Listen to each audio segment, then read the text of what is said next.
Hello and welcome to the Brutal Iron Gym Podcast, where our goal is to cut through the BS and deliver the brutal truth about topics related to health and happiness. So today's topic is a listener question, and they were asking how to combine weight training or resistance training for both strength and muscle size. So we're going to go through that.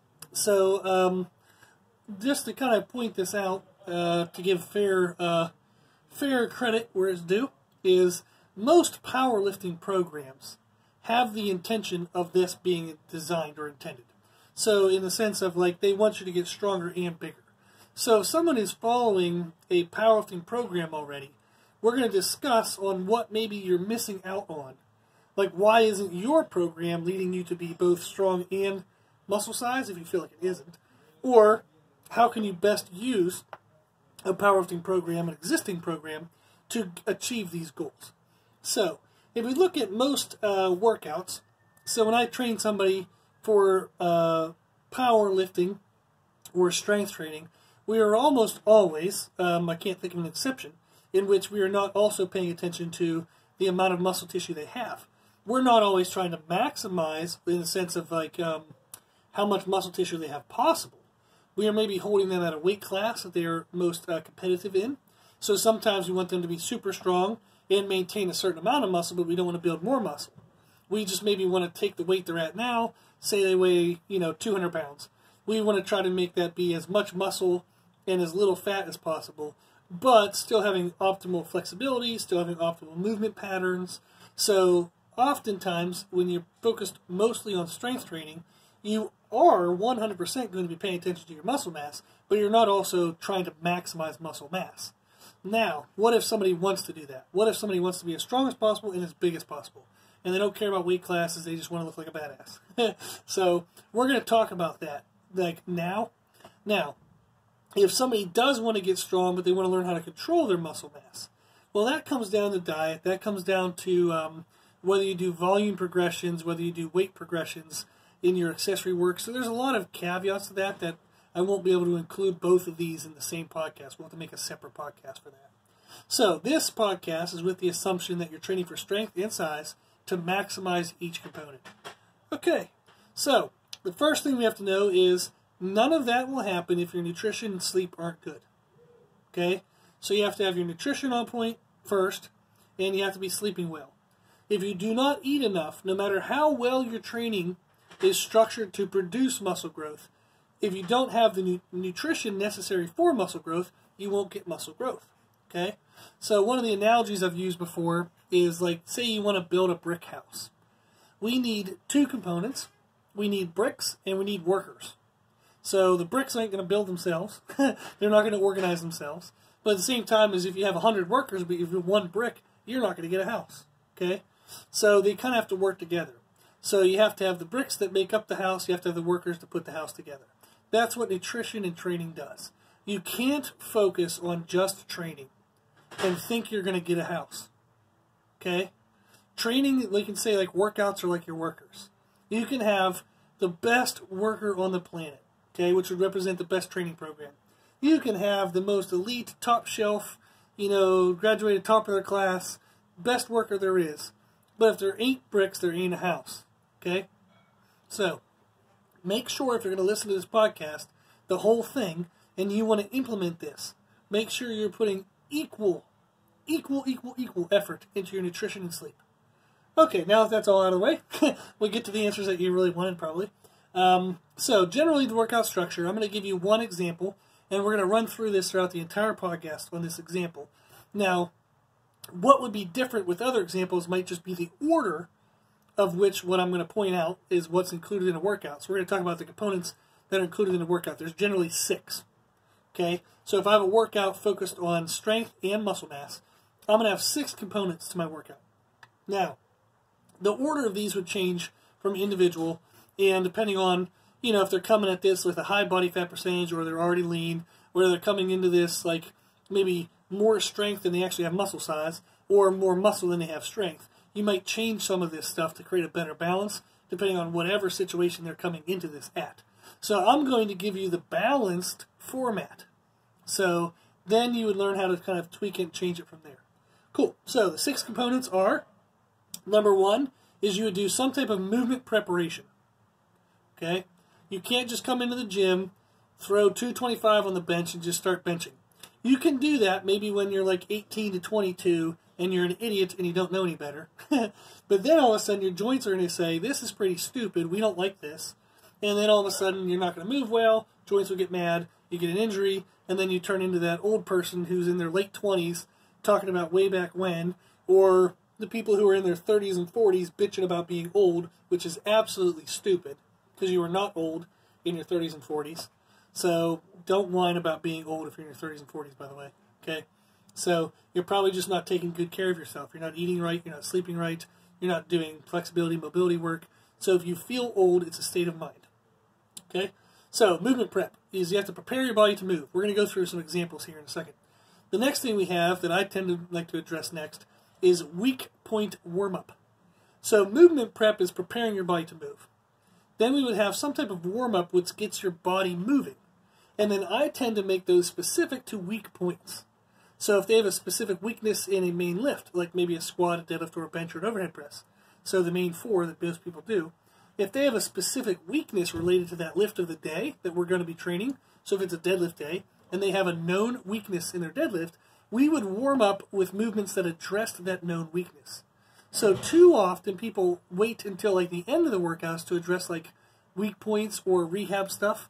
When you're already worn out, your attention to detail is probably garbage, and you're probably just bullshitting with friends and not really paying great attention to what you're doing. So I like doing that during our warm-ups right away, okay? Then you go into strength expression. So if we're training for strength and size, obviously strength is part of that equation. So we want to do things that kind of test our strength and give us an ability to learn how to be technically proficient at a main lift. So we've talked about in past podcasts, there's 3 ways to progress in strength, and that's physical, mental, and technical. So let me look that up so that we can get that podcast number. So, okay, let's see here. So 3 ways to progress in strength.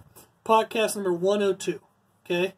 And what that's going to talk about is that you can get technically better at a lift, and therefore you'll be able to lift more.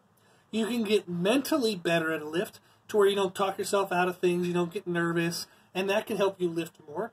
And then you can get physically stronger, okay? So that is what most people think of when they think of strength. They think of getting physically stronger. But there's still technical strength and there's mental strength. So by doing things that are considered strength expression, this is typically things that are done for sets of 10 seconds or less. So maybe just think of a 1 rep max on a bench press. So it's so freaking heavy, but it's so freaking fast that you're not going to get a lot of muscle damage out of that to promote the physical development. However, you are going to get technical development. So if you want to eventually be tested at a 1 rep max, you have to learn how to do a 1 rep max well. So there's technique, there's proficiency to 1 rep maxes. Like exactly when you breathe, how you brace for it. There's a lot of specifics to it, technical-wise. Then there's also the mental aspect of 1 rep max. When you look at the bar and you're like, holy freaking crap, this is really heavy, I could possibly hurt myself doing this. So you have to learn how to get over those fears. So having a strength expression component of your workout, where, again, this would be a variation of the main lift. So if it's a bench day, you can bench press, or you can do a variation of a bench press, depending on what you're in the mood for that day. And it's typically done for 10 seconds or less. So that is strength expression. That develops technical strength and mental strength, but arguably doesn't do much for physical strength because it's such a fast stimulus. Okay? Now, the next component we have is strength building. When you do heavy activities of 10 to 20 seconds. And that is going to be enough time or attention to start causing muscular stress and damage. It's also still going to increase your practice for technique work and increase your practice for mental capacity, mental strength. Then we go into mass building for individual muscle groups. Most powerlifting programs call these accessories. So sometimes you'll have the main movement, the assistance movement, and then accessories. The assistance movement is that strength building. So your main movement is strength expression. The assistance movement is strength building. And then your accessories are your bodybuilding work for the day. Okay? So that's kind of where you do individual muscle groups. You kind of break the big lift down into parts. And then you train that typically for sets of 20 to 40 seconds of time and attention. And that'll create a lot of muscle damage, That's where you get your hypertrophy. That's where you get your muscle growth. Then we typically end our workouts, and this depends on the per person. Like I said, there's variances here, with some type of muscle cardio or general physical preparedness, so called GPP. And we'll go through and give you some examples of that. But that's like sled work, flipping tires, doing battle ropes, sledgehammer on a tire, just stuff where it gets you out of breath and you're using the muscles of that day, but you're doing it for usually activities of 60 seconds or more. And what that does, it gives you a little bit of aerobic capacity health, and your aerobic conditioning, how well you can kind of not get out of breath. So if you can breathe and do a decent oxygen abilities to process muscle stress and oxygen turnover, that helps with your recovery between workouts. Okay, so that's our 6 components. This is probably going to be really hard to follow. If you have any trouble following this, shoot me an email at brutalironGym@gmail.com, and we have this the kind of the outline that I'm talking through. I'll be able to send that to you so that way you can kind of see this stuff written down. But that's our 6 things. We have movement prep, weak point warm-up, strength expression, strength building, mass building for individual muscle groups, and then muscle cardio / GPP. That's it. So that's what every workout should address these in some manner, in any order that's appropriate for that athlete. Okay? Now, what most people miss out of what the work that they're already doing. So sometimes people listen to these podcasts and they're like, okay, I want to get stronger and bigger. What do I need to add to my work? What do I need to add to what I'm doing? No, that's the wrong question. Okay, don't ask what can I add, ask what can I do better. You're probably already doing something that you can improve upon to get better results first before you add work to yourself. So don't look to add things, look to do what you already do better. Okay? Do that first, then you can add things. So, what most people miss is this concept or the idea of movement intention versus muscle intention. And this is explained in very long detail in a podcast number 220. Muscle intention versus movement intention. And the idea of that, what that means is, when you're doing an exercise, your intention, your focus is on the movement, or your focus is on the muscles. So what that would be is, if I'm thinking of movement, it might be like a 1 rep max on a bench press. I'm thinking of bringing that bar from the top, so lockout, to my chest, back to lockout. So it's going from A to B. Technically A to B to A. But we're just thinking of moving the weight. It's like I have a barbell in my hand, I'm going to move the barbell around. So that's your focus. It's not what muscles are technically doing what. There are positional cues, and there are kind of muscular aspects to the movement. Okay, are my lats tight? Am I squeezing at the top? Am I trying to pull the bar apart to lock out my triceps well? There's a whole bunch of that stuff. Am I pushing through my legs to be braced in my upper body? My whole body. So there is muscles involved, but all of the muscles are more so with the intent of bracing and holding position and or moving the weight. But we're not trying to think of the muscle moving through every centimeter of the range of motion. We just want to make sure things are in position and firing. But the main focus is just moving the weight around. And that is strength. Okay? The opposing thing is muscle intention, which is where we don't really care what is in our hand, whether it's a barbell, a dumbbell, a kettlebell, a cable, a machine handle. We don't give a crap. We're just trying to flex and extend a specific muscle. So if we think of chest flies, for example, is I want to feel my chest stretching and expanding and then contracting and squeezing, flexing very hard. I don't really care where my hand is as much as, or how fast the cable is moving or the machine. We're trying to think of what is my chest doing at all times. And then typically, muscle-involved movements don't have momentum. You're trying to be under control at all times. To where if at any point in time somebody said, stop, you'd be able to stop right where you were. Whereas with movement intention, if on the way down on a bench press somebody said stop, you're probably not going to be able to stop it dead centered where they were. There's going to be a lag time to where you have to tighten up and try to gather control over it. So movement intention things tend to have momentum. Muscle intention tend to have no momentum. You're trying to be under control of the weight at all times. So what most people do wrong in their current programming is they don't pay attention enough to the muscles of what they're doing. So after their big lift, So after our strength expression, after our strength building, we have accessories. So you maybe think for like a bench press day, you'd have maybe dumbbell chest press for chest. Maybe you have tricep press downs for tricep. Let's just stay with those two examples. Whenever they go, like most people, when they go do the dumbbell press, they're just kind of bullshitting with friends. They grab a weight that's probably a little too heavy for them, and they just think of throwing the dumbbells up and down, up and down, up and down.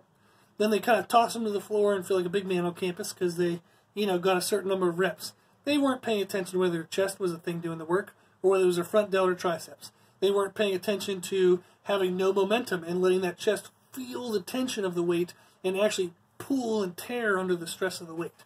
So that's what most people do wrong, is they blow through their accessories as if they're movement intention when they actually should be done as muscle intention.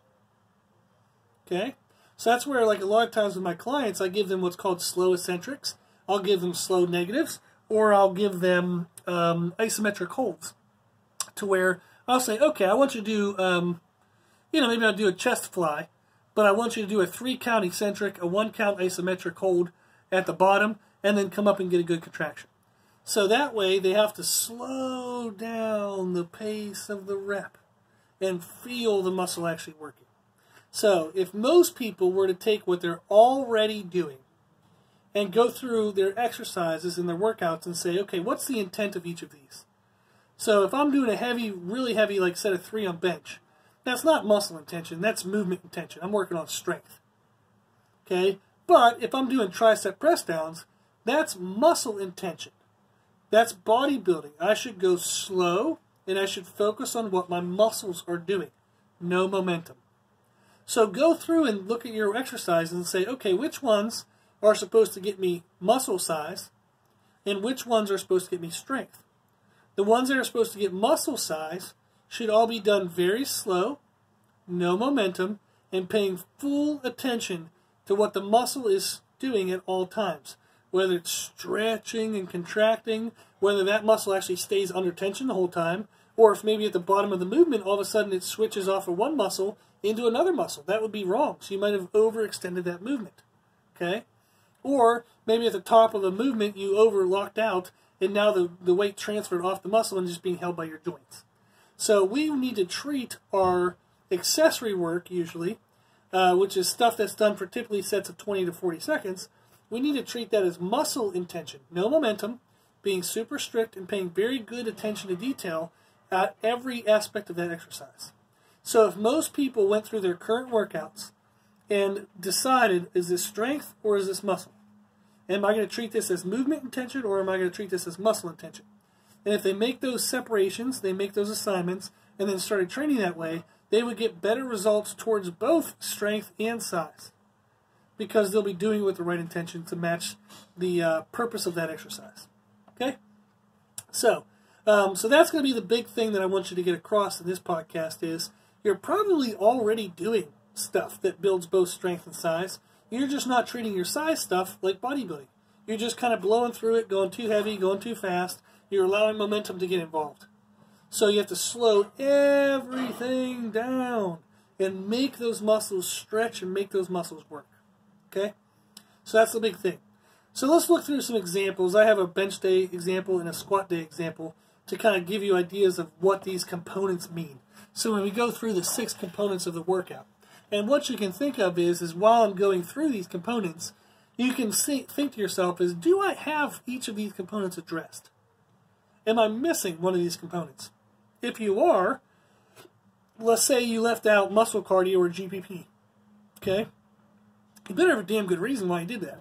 Otherwise, you're missing part of your benefit, and especially if somebody's overweight. So if you are, let's just say, roughly 20% body fat or higher, you should definitely have some kind of muscle cardio or GPP work. So for my fat butt, so I do a bunch of variances of GPP work. So very often on my bench days, I'll warm up with our rower. So we have a Concept 2 rower. I feel like I just talked about this in one of the recent podcasts.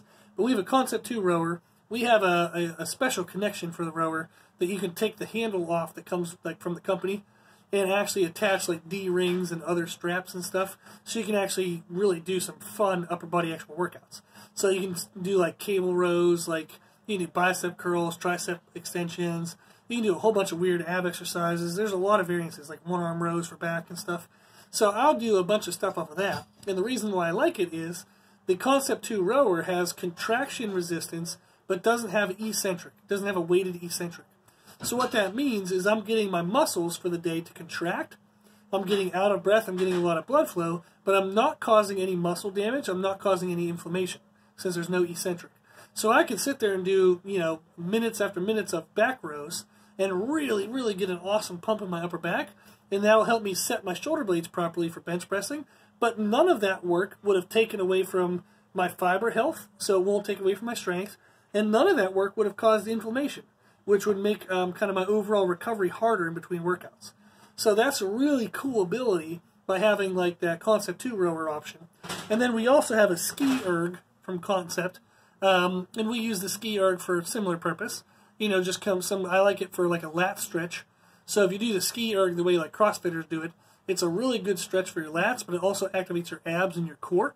So I really focus on treating each rep almost like an ab contraction followed by a straight arm pull down, like a lat contraction.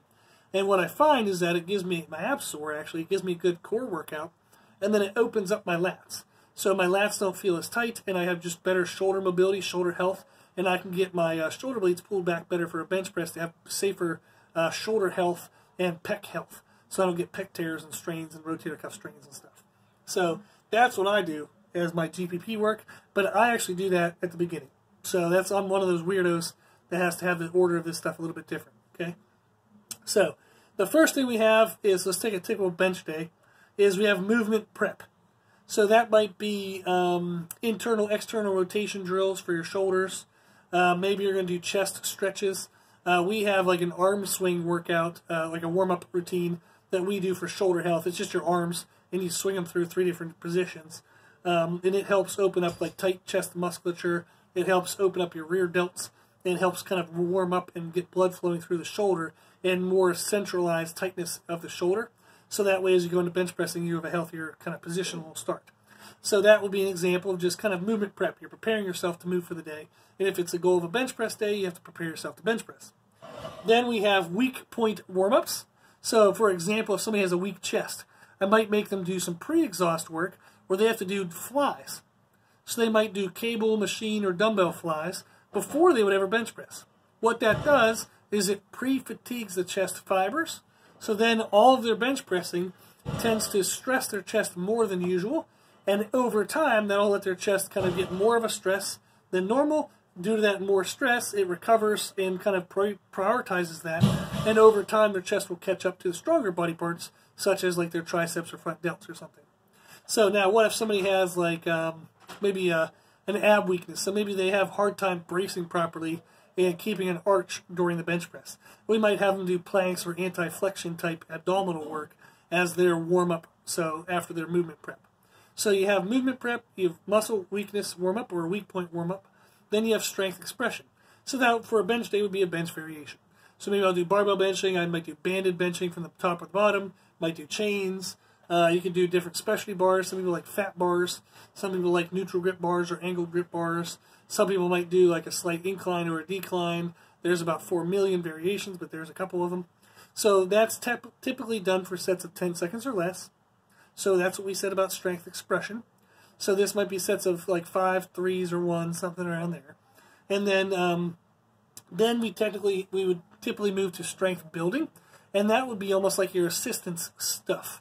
So this could be just like higher reps of the main variation, or it could be an assistance movement where you do like, so I have one person, for example, after bench pressing, they'd go to very heavy weighted dips. And I like that for, they're able to do kind of a high arch. So therefore, they stress their outer pec and their pec minor a lot when they bench press.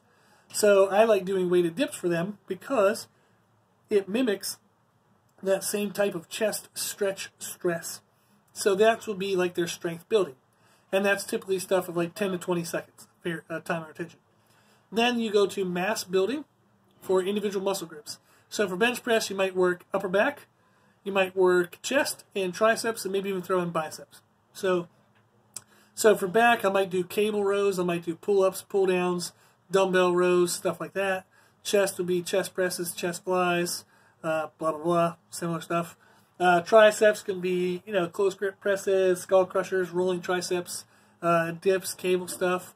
Biceps can be anything, preacher curl machine, dumbbell curls, barbell curls, whatever. So you go through that stuff, and that's all done for 20 to 40 seconds of time and retention. That is your bodybuilding stuff. So that's the stuff that we said has to be muscle intentioned, not movement intentioned. Okay? Then we finish with muscle cardio, GPP work. So like I said, that would be like a rower and ski erg. You can also do like upper body sled exercises. So there's ways to do sled rows and presses. You can hit like a sledgehammer on a tire that works your shoulders and upper body. You can do battle ropes. That'll work your shoulders and upper body as well. Just kind of anything that kind of just gets a bunch of blood flow back through the upper body. And one of the benefits of using GPP work or muscle cardio stuff at the end of the workout is often as you go through the workout, we tend to develop uneven tightnesses throughout the joints based on what we did that day. So if we were to just leave, the body is kind of all contorted and tweaked and twisted into different positions and different tightnesses around the joints.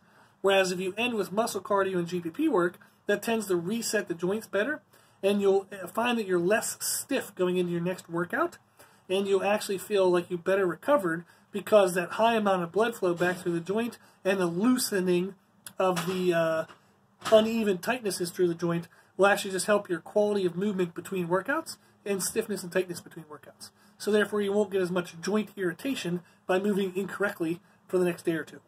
Okay? So real quick, we're going to go through a squat day example. So a squat day example, again, we start with movement prep, and that could be stretches for your hips, quads, hamstrings, groin, stuff like that. Some people like to do the adductor and abductor machine, which we have at our gym. That helps kind of pump blood flow into your hips and kind of gets them warmed up. And that can also be your weak point stress.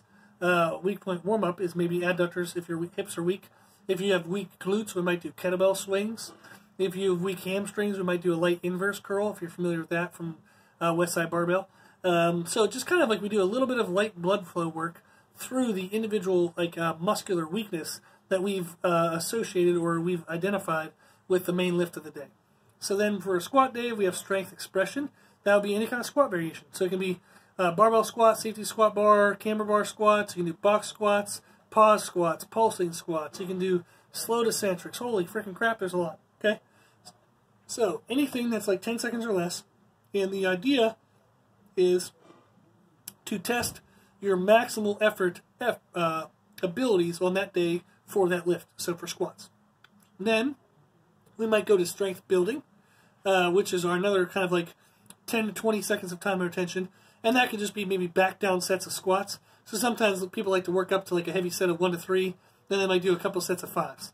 So that might be your strength building, depending on how long it takes you to do the 5s. Is you're looking for 10 to 20 seconds. And that's where it's still movement intention, but you're doing an assistance variation. So something that's intended to assist in your strength towards that main lift. Then we go into the muscle building work, the quote-unquote accessories. And that might be like, stuff for quads, hamstrings, glutes, maybe core bracing, whatever. There's a whole bunch of stuff. So there's any kind of examples like that. And that would be stuff of like 20 to 40 seconds. And then again, you have muscle cardio GPP, which would be sled work, sled drags, forward, backward. You do tire flips, sandbag carries, stone over shoulder, stone loads, stuff like that. Just anything where it kind of gets you out of breath and gets you moving. So those are typically 60 seconds or more. So that is the workout structure for strength and size. You have to have all those components. You have to have stuff that is movement intended, and you have to have stuff that is muscle intended. So that way movement builds your strength, muscle builds your muscle. Okay? So that's our 6 components is movement prep, weak point warm-up, strength expression, strength building, mass building for individual muscle groups, muscle cardio, GPP. So any good program should have all these elements addressed in some way. So I do them in different orders for different clients, but hopefully any of my clients that are listening to this, you can identify where you fall in what order your stuff is or where your stuff is being addressed.